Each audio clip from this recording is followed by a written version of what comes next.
So hi guys, in this video we are going to do chapter number 6 that is cyber forensics. तो इसमें lesson का outline हम लोग पहले देख लेते हैं क्या क्या है। इसमें सबसे पहला पॉइंट है इंट्रोडक्शन टू साइबर क्राइम। ठीक है, साइबर क्राइम का meaning and definition, international guidance to cyber forensics law and necessity of international standards. And फिर बाकी ऐसे करते करते यहाँ पे कुछ केस स्टडीज़ है यहाँ से लेकर एंड तक, वो हम लोग देखेंगे। एंड साइबर फॉरेंसिक्स मतलब कंप्यूटर रिलेटेड फ्रॉड कैसे होते हैं आजकल, वो हम लोग पूरा इस चैप्टर में हम लोग देखेंगे इन डेप्थ में। So introduction to cyber crime. Globally, more than 4.39 billion people are now online and mobile cellular subscriptions have increased and reached to almost 5.11 billion worldwide। ठीक है, तो मतलब we have now more access to the world wide web and internet। so उसकी वजह से क्या हो रहा है कि क्राइम बहुत बढ़ रहा है ओवर साइबर क्राइम्स। तो क्या हो रहा है ना, तो फिर हम लोग को we need to take precaution measures and know how the ये crimes are taking place over the internet. ठीक है, so after China India has the second largest number of internet users. ठीक है, the internet penetration in India is about 34.8% of the overall population and the growth that it has registered has seen a remarkable growth in the last decade। ठीक है, this has several advantages like greater efficiency, increased communication channels, email, discussion groups, chat rooms, beneficial motivational influence on learning and knowledge of e-governance। ठीक है, ये सब फ़ायदा है, but क्या नुकसान है या थ्रेट है? प्राइवेसी थ्रेट है। ठीक है, computer virus, malware, spam, phishing या uncensored content and many more. ठीक है, तो ये सब हैं जो है इश्यूज़ हैं in the cyber crime. So what is cyber crime? Cyber crime is a technology based crime है मतलब क्योंकि कंप्यूटर इंटरनेट यूज़ होता है उसमें, कमिटेड बाई टेक्नोक्रेट्स मतलब सेवी साइबर क्रिमिनल्स जिनको टेक्नोलॉजी का बहुत नॉलेज है, उनको बोलते हैं हम लोग टेक्नोसेवी। सो वो लोग बेसिकली कमिट करते हैं ये सब फ्रॉड्स। सो ये एक टाइप का साइबर फ्रॉड है जिसमें कि कंप्यूटर और इंटरनेट यूज़ होता है। ठीक है, cyber crimes have also increase proportionally between 2011 and 2015। ठीक है, सो ये कुछ इन्फॉर्मेशन दिया हुआ है इन इंट्रोडक्शन पैरा। फिर यहाँ पर दिया हुआ है काउंटर मेजर्स क्या क्या है टू प्रिवेंट साइबर फ्रॉड। क्या क्या हो सकता है? GPRS, सिक्योरिटी आर्किटेक्चर, इंट्रूजन मतलब कोई भी जो आपके ऑथराइज एरिया में घुसता है बाहर का कोई आदमी, इंट्रूजन डिटेक्शन। ठीक है, and prevention system and agent based distributed intrusion detection system, ये सब हम लोग को यूज़ करना होगा तो हम लोग प्रिवेंट कर सकते हैं साइबर क्राइम्स। ठीक है, अब साइबर क्राइम का मीनिंग दिया हुआ है यहाँ पे। ठीक है, cyber crime is not per se a legal term, it derives it meanings and has a connotation in the background of a society and state as such. ठीक है, crime is both a social and economic phenomenon. ठीक है, it is a wrong doing and usually it put synonyms to something which is wrong and misdemeanour और a felony. Felony का मतलब होता है a crime of high seriousness. ठीक है, तो ये सब कुछ दिया हुआ है। तो ये इसमें बता रहे हैं इस पैराग्राफ में कि कौटिल्य का अर्थशास्त्र जो था लिखा हुआ था वो 350 BC में अराउंड लिखा गया था। ठीक है, बिफोर क्राइस्ट लिखा हुआ था, बट उसमें भी उस टाइम भी फ्रॉड्स होते थे। थ्योरी ऑफ प्रोबेबल क्राइम भी है उसमें, तो मतलब इससे हमको पता चलता है कि fraud dates back to 350 BC, मतलब तब से फ्रॉड होते आ रहे हैं। ठीक है, suddenly the advent of information communication technology has led to the emergence of a new kind of crime called cyber crime. तो जैसे टेक्नोलॉजी इवॉल्व हुआ तो उसको हम लोग साइबर क्राइम बोलने लग गए, टेक्नोलॉजी से जो फ्रॉड होता गया। ठीक है, वरना पहले क्या होता था, नॉर्मली अलग फ्रॉड होता था, बट फ्रॉड जरूर होता था। अब हम लोग क्या पढ़ेंगे? Classification of frauds into 3 categories. Cyber fraud into 3 categories. Target cyber crime, it is a crime where in a computer is the target of the offence. मतलब क्या होता है कि मान लो किसी का कंप्यूटर हैक करना है तो वो क्या हो जाएगा? टारगेट साइबर क्राइम का एग्जांपल हो जाएगा। ठीक है, अब tool cyber crime, it is a crime where in a computer is used as a tool for committing the offence. ठीक है, कोई कंप्यूटर को यूज़ करके कोई फ्रॉड हो रहा है तो उसको बोलते हैं टूल साइबर क्राइम। ठीक है, computer incidental, it is a crime where in the computer plays only a minor role. Computer में बहुत माइनर काम हो रहा है फ्रॉड के प्रोसेस में। So this is computer incidental. So what are the 3 types of cyber crimes? First target cyber crime, then tool cyber crime, then computer incidental. Okay. So cyber offenses under the act are tabulated as follows: tampering with computer sources and documents, ये है कि knowingly अगर आप tampering मतलब करना उसको change करना। ठीक है, या computer with hacking with computer system, receiving stolen computer, वो सब रखना भी एक क्राइम है। तो ये these are the examples of crime। ठीक है, एंड यहाँ तक पूरा दिया हुआ है क्राइम का डिटेल्स। सो अब क्या हम लोग पढ़ रहे हैं? International guidance to cyber forensic laws. Moore's law predict that computing power doubles every 8 months। ठीक है, this ever increasing power enables humans to undertake task that are more complex and resource intensive. ठीक है, with boom of information technology and enhance technological development, the IT environment evolve to the specialize information security discipline. ठीक है, this in turn acts as a catalyst for the development of the digital forensic disciplines. तो क्या हो रहा है ना, technology जो है हर टाइम डेवलप होती रहती है। मतलब अराउंड 18 months में टेक्नोलॉजी जो है कंप्यूटर का पावर वो 18 months में डबल हो जाता है। सो इतना फास्ट वो मतलब इवॉल्व हो रहा है। ठीक है, तो उससे क्या होता है कि उसकी वजह से क्या हो रहा है ना कि डिजिटल फॉरेंसिक साइंस का जो स्कोप है वो भी बढ़ते जा रहे हैं। ठीक है, so like Facebook, Twitter, Instagram, globally we can connect with peoples. So इसमें हम लोग देखेंगे what is the necessity for international standards. Generally when procedures are standardized the associated cost are lower, training is simplified and consumers accept product services are more readily. ठीक है. Standards are also the key to enhancing our global competitiveness and attracting investment and encouraging and supporting innovation. ठीक है. सो benefits क्या क्या है international standards का of cyber usages. ठीक है. तो क्या होता है, it improving the suitability of products, process and services for the intended purposes. ठीक है. Preventing barriers to international trade, preventing unsafe products and procedures from reaching consumers. ठीक है. By adopting internationally recognized standards, member countries are assured of a high quality and trusted reference with input and insight from a number of international subject experts. ठीक है. A number of standardization bodies exist. Few of them are introduced as below. WSSN, that is World Standard Services Network. WSSN is a publicly accessible network of standards organization around the world. That is WSSN 2006. The three main standards organization listed on this site are, कौन कौन सी three organisation है. First one is international organisation for standard, that is ISO, जो कि हम लोग हर चीज़ में देखते हैं. इंडिया में भी it is very common. The international electrotechnical commission IEC and the third one is international telecommunication union. ठीक है. अब हम लोग देखते हैं कि ISO क्या होता है. ठीक है. ISO 9001 is for quality management system. ठीक है. क्वालिटी के कंट्रोल के बारे में है ISO. ठीक है. तो अगर ये सर्टिफिकेट कोई ले लेता है तो देन इट एश्योर्स कि उसको quality standards are met as per ISO. ठीक है. ISO is the world's largest developer and publisher of international standards. This standard is a network of the national standard institute of 62 countries है इसमें member, and one member per country का एक आदमी रहता है जो रिप्रेजेंट करता है उस कंट्री को इन द ISO कमिटी. ठीक है. The ISO secretariat is situated in Switzerland में इसका ऑफिस है. ठीक है. Main office, and coordinates the interaction between member countries mandate. ठीक है. सो ये सब इसमें दिया हुआ है. अब देखेंगे South African Bureau of Standards. The SABS is the recognized national institution for the promotion and maintenance of standards in South Africa. ठीक है. It is an autonomous body established through legislation in 1969. तो यही है कि ये South Africa में established है standard body. ठीक है. And it is an autonomous body and it was established in the year 1969. बस. ठीक है. अगर इस पर कोई शॉर्ट नोट आता है देन यही छापने का, इसमें कुछ समझने लायक कुछ है नहीं. अब digital forensics and cyber laws and procedures for investigation. The field of computer forensic investigation is growing, especially as law enforcement and legal entities realize just how valuable information technology professionals are when it comes to investigation procedures. ठीक है. तो अब देखते हैं हम लोग क्या policy and procedure development, whether related to malicious cyber activity, criminal conspiracy or the intent to commit a crime. In digital evidence जो होता है in the form of electronic evidence can be delicate and highly sensitive. ठीक है. Cyber security professionals understand the value of the information and respect the fact that it can easily compromised या altered या changed if not properly handled and protected. ठीक है. So क्या होना चाहिए, designated IT departments होना चाहिए इन द ऑर्गेनाइजेशन. ठीक है. An integral part of the investigation policy and procedure for law enforcement organisation that utilise computer forensic department is the codification of a set of explicitly stated actions regarding what constitutes evidence. ठीक है. Evidence क्या क्या होता है उसका एक written policy होना चाहिए in the organisation. So evidence assessment, a key component of the investigation process involves assessment of a potential evidence. ठीक है. इन cyber crime. तो इसमें क्या होता है, हम लोग एविडेंस को एसेस करते हैं कि क्या वो काम का है या क्या नहीं है ना, वो अपने इन्वेस्टिगेशन में काम आ सकता है या नहीं आता है. अब फिर उसके बाद क्या होता है, evidence acquisition. Perhaps the most critical facet of successful computer forensic investigation is a rigorous detailed plan for acquiring evidence. Extensive documentation is needed prior to, during and after the acquisition process. ठीक है. तो हम लोग क्या होता है इसमें क्या करते हैं, हम लोग एविडेंस कलेक्ट करते हैं वाया वेरियस सोर्सेज, इंटरव्यूज, इंटोग्रेशंस. तो इसके थ्रू हम लोग अपना सारा एविडेंस कलेक्ट करते हैं और उसको प्रिजर्व करते हैं throughout the audit and after the audit too. ठीक है. And evidence examination. In order to effectively investigate potential evidence, procedures must be in place for retrieving, copying and storing evidence within appropriate databases. ठीक है. Investigators typically examine data from the designated archives using a variety of methods and approaches to analyze information. ठीक है. तो इसमें बताया कि वही कैसे हम लोग डेटा को स्टोर कर सकते हैं. Analyzing the file name is also useful. It can help determine when and where specific data was created, downloaded और uploaded and can help investigators connect files on storage devices. ठीक है. So ये सारे यहाँ पे बताया गया. Analyzing the file name. अब यहाँ एविडेंस एग्जामिनेशन का अगर क्वेश्चन आता है तो हम लोग ये पॉइंट्स हम लोग को लिखना है. एनालाइजिंग द फाइल नेम और वो सब. ठीक है.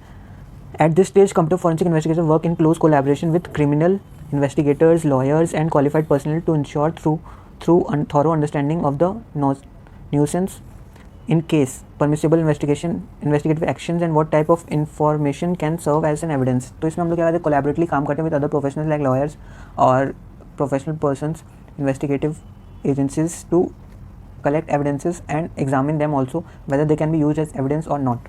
So now we'll see introduction to data extraction. Data extraction is the act or process of retrieving data out of usually unstructured or poorly structured data sources for further data processing or data storage. ठीक है.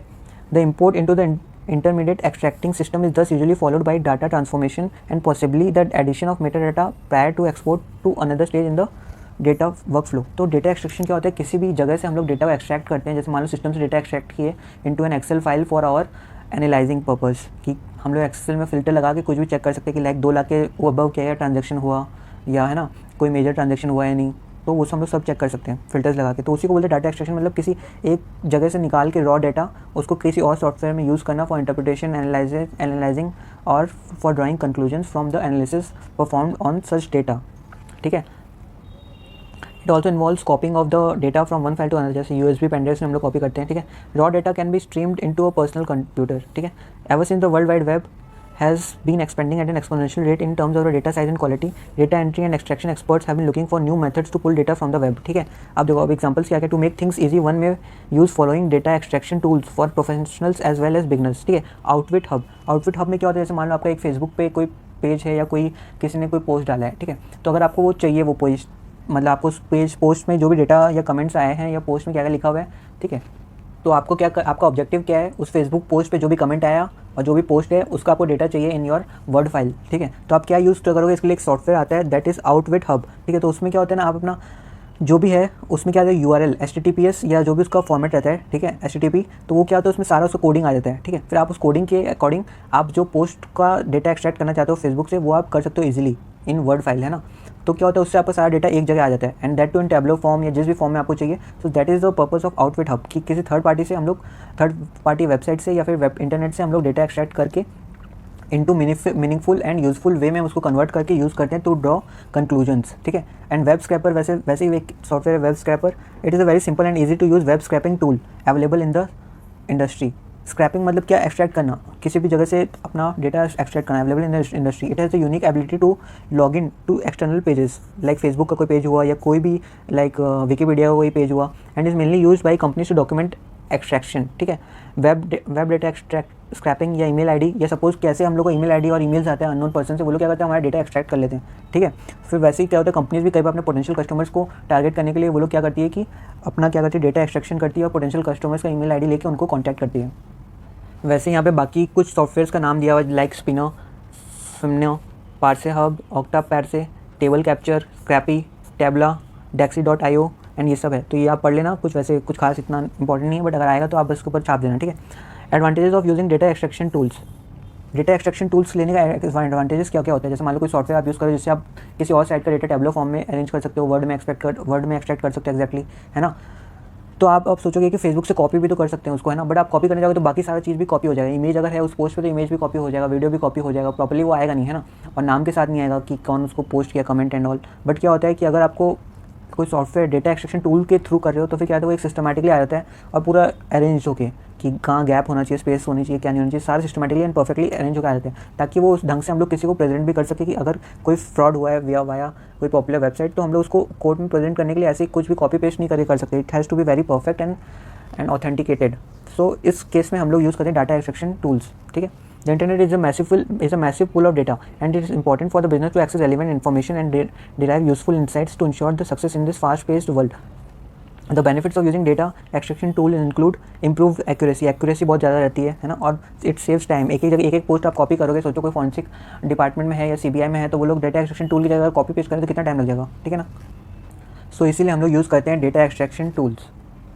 Increase productivity बहुत increase होती है. कैसे? With appropriate tools in place your employees are spending more time on task which add value to your business, है ना. वो लोग कॉपी पेस्ट नहीं कर रहे, सिर्फ वो लोग क्या कर रहे हैं उसको एनालिसिस कर रहे हैं एंड कैसे बिजनेस में उसको यूज़ कर सकते हैं, उस डेटा को मीनिंगफुल वे में उसको वो लोग काम कर रहे हैं उस पर.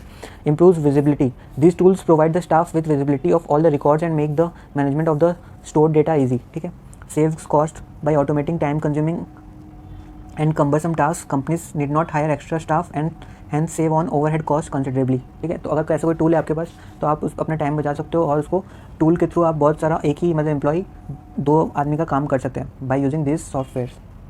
सो अब जो टॉपिक आ रहा है वो बहुत इंपॉर्टेंट है, एथिकल हैकिंग. एथिकल हैकिंग क्या होता है? An ethical hacker also refer to as white hat hacker is an information security expert who systematically attempts to penetrate a computer system, network, या application or other computing resources on behalf of its owners and with their permission to find security vulnerabilities that is malicious hacker could potentially exploit. ठीक है, सो एक ethical hacker क्या होता है, वो कुछ misuse नहीं करता है by hacking into a computer of someone. ठीक है, और hacking computer system hacktivism attacks those.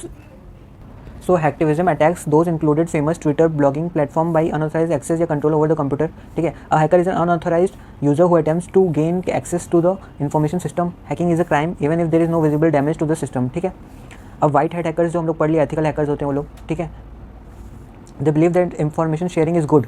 ठीक है, कई बार कल्प्रिट्स को या फ्रॉड्स को पकड़ने के लिए एथिकल हैकर्स का यूज़ लेना पड़ता है पुलिस को. ठीक है, एंड ब्लैक हैट हैकर्स क्या क्या होते हैं, they cause damage after intrusion मतलब आपके कंप्यूटर में ट्रेसपास करके वो उसको हार्म करते हैं, आपका डेटा चुरा लेते हैं. दे में स्टील और modify data in your computer, और या फिर वायरस कुछ भी कंप्यूटर में लीव कर सकते हैं. ठीक है, दे ऑल्सो कॉल्ड क्रैकर्स. ठीक है, एंड ग्रे हैट हैकर्स क्या होते हैं, दे आर टिपिकली एथिकल होते हैं वो लोग, पर क्या होता है कभी कभी वो लोग जस्ट आउट ऑफ उतावलापन या फिर just curiosity they enter into they get the access of your computer and try to steel.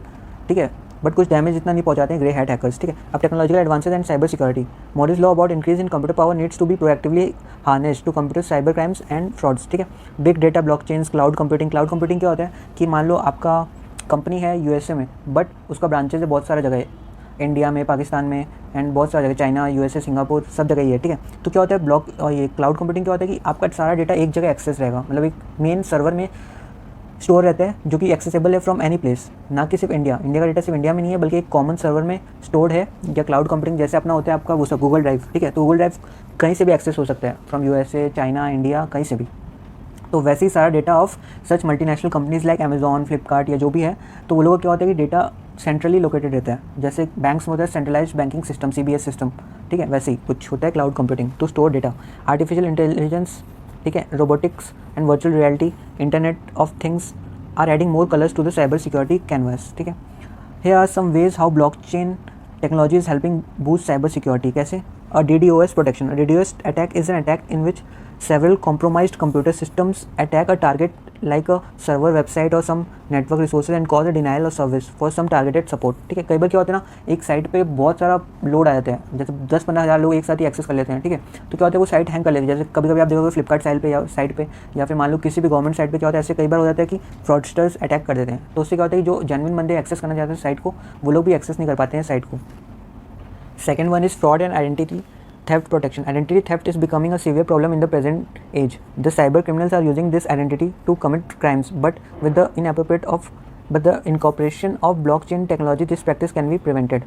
Within a decentralized environment, the activities and the transaction will get access from your device by using decentralized identity app. ठीक है, तो इसमें यही दिया हुआ है कि identity theft मतलब आप जो हो, आपकी जगह कोई और एक्सेस करे आपका जीमेल आईडी, तो जीमेल आईडी को तो नहीं पता चलेगा कि आप हो या नहीं हो, है ना. तो उससे क्या होना चाहिए, मान लो फिंगरप्रिंट कुछ एक्सेस है या कुछ आई स्कैनिंग है ना, तो वो सब होने से क्या होता है सिक्योरिटी बहुत बढ़ जाता है. ठीक है, तो उससे कोई और आपका भाई कोई एक्सेस नहीं कर पाएगा. जैसे गूगल पे का ऐड आता था ना एक, कि उसमें उसकी सिस्टर एक्सेस करना चाहती है उसका mobile to make payment, but क्या होता है उसमें 2 वे सिक्योरिटी रहती है. एक तो पिन तो उसकी सिस्टर को पता रहता है, बट उसका फिंगरप्रिंट भी चाहिए रहता है, तो वो नहीं उसको पता रहता है, तो वो पेमेंट नहीं कर पाती है. तो it is dual step protection of the information. ठीक है, approving the validity of software updates. Trojan horses, worms, viruses that invade computer appear in different forms. ठीक है, blockchain steps in to allocate exclusive hashes for updates and downloads. This significantly reduces the chances of infecting your system. ठीक है, तो ये भी एक security है. IoT security. Blockchain technology can protect the data exchanges which happen among the IoT devices. Moreover, it can be used to gain real-time secure data transmission. ठीक है, incorporating security in your messaging apps. A lot of metadata is being obtained from customers during exchanges on social media. While several messaging systems are using end-to-end encryption, others are starting to use blockchain. End-to-end encryption क्या होता है, जैसे WhatsApp में भी आप देखोगे end-to-end encryption लिखा रहता है. तो क्या होता है ना उससे कि कोई भी थर्ड पार्टी या आपका सर्विस प्रोवाइडर जो आपको नेट प्रोवाइड कर रहा है, वो लोग क्या होता है कि एक्सेस नहीं कर पाएंगे आपके मैसेजेस को. Only you and the recipient of the message can access, and not even the WhatsApp can access your messages if they are encrypted. मतलब जो भी आप मैसेज भेजते हो इंग्लिश में लिख के वो एक मशीन के टेक्निकल लैंग्वेज में कन्वर्ट हो जाता है, और फिर वो इंग्लिश में वापस तभी कन्वर्ट होता है जब it reaches to the person जिसको आप मैसेज भेज रहे हो. ठीक है, अब हम लोग देखेंगे cyber crime cases. So first case में क्या हुआ था ना, official website of Maharashtra government was hacked in 2007. ठीक है, सो कहाँ से थे, according to sources the hackers may from Washington. ठीक है, बस वो वेबसाइट हैक कर दी और फिर लास्ट में पता चला वेबसाइट कैसे हैक हुआ. तो वेबसाइट हैड नो फायरवॉल एक प्रोटेक्शन होता है जो कि सिक्योरिटी प्रोटेक्शन होता है, वो नहीं था वेबसाइट पे, तो फिर इसलिए हैक हो गया था. ठीक है, official website of IRCTC was also hacked. See यहाँ पे हैक लिखा हुआ है, CBI website was also hacked in 2013, ठीक है। और वो लोग ये सब लिख देते हैं, उप्स WTF CBI cyber crime hacked, हाँ फनी, एंड यहाँ पे पाकिस्तान जिंदाबाद लिख देते, ठीक है। यहाँ पे लिखा हुआ है ICICI Pune bank fraud case, ठीक है। 3 people held guilty in online credit card scam, ठीक है। Customer credit card details were misused through online means for booking air tickets. These culprits were caught by the City Crime Investigation Cell in Pune. It was found out that details misused were belonging to 100 people. तो ये इसमें credit card fraud हुआ था। फिर क्या था, Pune city bank emphasis call centre fraud, ठीक है। पार्लियामेंट अटैक केस, उसमें भी क्या हुआ था कि ये आपका 2 terrorist who were gun down parliament was under siege, ठीक है, was sent to computer forensics. Laptop में बहुत सारा एविडेंसेस था जिससे पता चल सकता था कि उनका इंटेंशन सही नहीं था, ठीक है।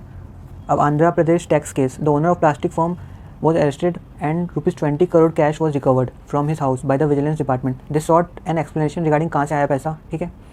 उसके पास 5 बिजनेस रनिंग था, बोला था वो उसी का पैसा है, ठीक है। एंड वो कंप्यूटराइज वाउचर्स, फेक वाउचर्स बनाता था टू सेव टैक्स, ठीक है, मतलब फ्रॉड ट्रांजेक्शन दिखा रहा था, ठीक है। तो in this case the person was arrested and उस पर केस चला। Insulting images of Chhatrapati Shivaji Maharaj on Google Orkut, ठीक है, ये भी हुआ था।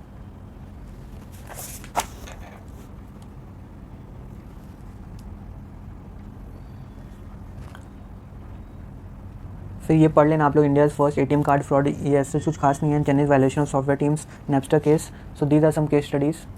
ये एक अच्छा केस स्टडी है ONGC and आर्मेको।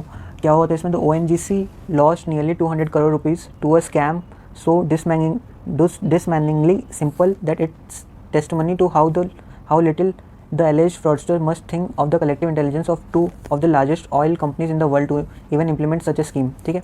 ONGC had agreed in September to deliver इतना ton of oil of naphtha to Saudi Arabia based company Aramco for ₹100 crore, ठीक है। The delivery was facilitated on behalf of ONGC from the email address ये वाला, ठीक है। The company usually got money into the SBI bank account and the officials were concerned that Aramco hadn't paid up several days after the deadline, ठीक है। तो usually पैसा आ जाता था आफ्टर डिलीवरी, बट नहीं आया इस बार। तो कंपनी ऑफिशियल वे वेरी वरीड क्योंकि 100 crore का अमाउंट इन्वॉल्व था। On checking with ONGC was told that public holiday and had delayed, मतलब पेमेंट पब्लिक हॉलीडेज की वजह से डिलेड हो गया। एंड बैनिंगली ट्रस्टिंग कंपनी, मतलब जो ग्रेसियसली जो विश्वास कर ले किसी पे, ONGC ने विश्वास कर लिया था इस बात पे।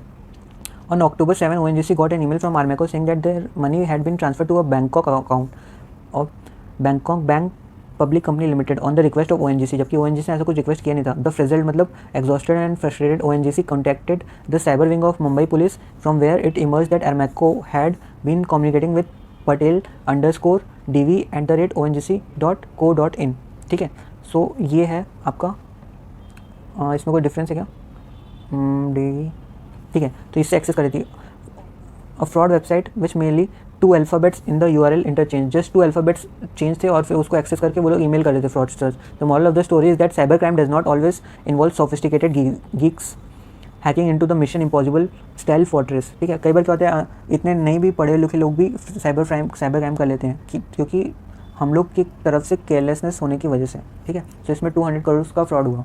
सो by this we come to the end of the chapter, that is chapter number 6 cyber forensics.